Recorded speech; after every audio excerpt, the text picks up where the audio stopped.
Lors de l'explosion de Wall Street en 2008, donc le 29 septembre 2008, la presse américaine et la presse anglaise a été extrêmement violente avec les banquiers. On a vu par exemple le New York Post faire la une sur bande de porc, rendez l'argent. Oui.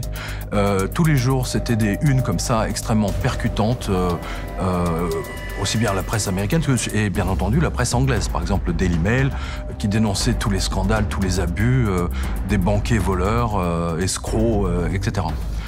Lorsque les banquiers ont vu ça, ils se sont dit « Waouh, là, on va passer, il y a quelque chose qui ne va pas ». Et donc, en 2009, il s'est passé quelque chose d'extraordinaire, c'est-à-dire que les banquiers se sont dit « On va racheter tous les médias ». Voilà, point.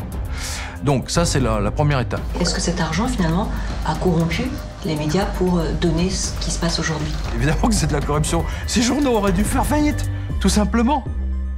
Attendez, une entreprise normale, une PME qui fabrique, je sais pas moi, des camions, des lave-vaisselle, à partir du moment où elle est en déficit, etc., si elle n'arrive plus, elle fait faillite. Voilà. Elle est au tribunal de commerce.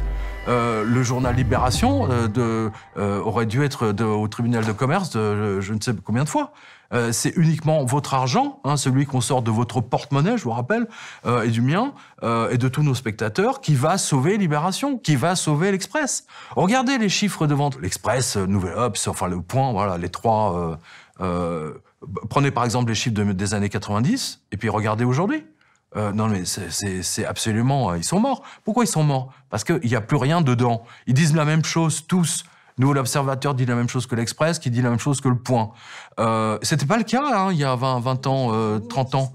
Exactement, mais c'est le mimétisme aussi des journaux de BFM, CNews, France 2, TF1. Vous prenez le journal de 20h de TF1, vous prenez le journal de France 2, combien de fois ça m'est arrivé? C'était parfois, le même sujet était traité dans le même ordre, avec souvent les mêmes images. Je me dis, attends, à quoi ça sert enfin, c'est du n'importe quoi, là. C'est plus du journalisme, là. C'est du copycat. Hein. On copie sur le voisin, quoi. C'est n'importe quoi. Il n'y a plus d'informations.